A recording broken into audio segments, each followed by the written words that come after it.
49 days episode 12।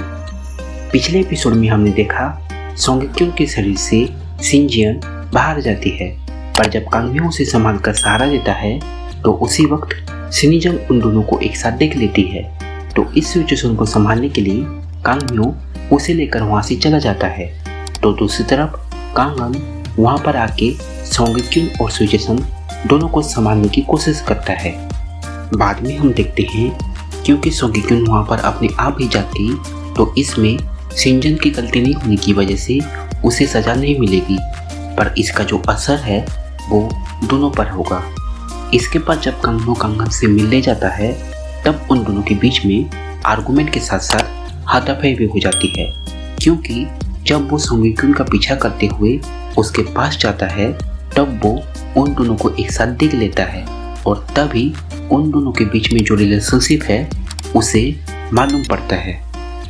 बाद में Kangan को ओयन के साथ 49 दिन की कहानी पर डिस्कशन करके पूरे सिचुएशन को एनालाइज करने के बाद ये समझ में आ गया कि जिस दिन सोंगेक्योन ने उनसे मिलने आई थी और कम से कम 48 डेज के लिए काम मांगा था, उसके एक दिन पहले ही सिंजियन का एक्सीडेंट हो गया था और सिंजन ने सोंगेक्योन के बॉडी का सहारा लिया था और ये बात वो किसी को पता नहीं सकती थी।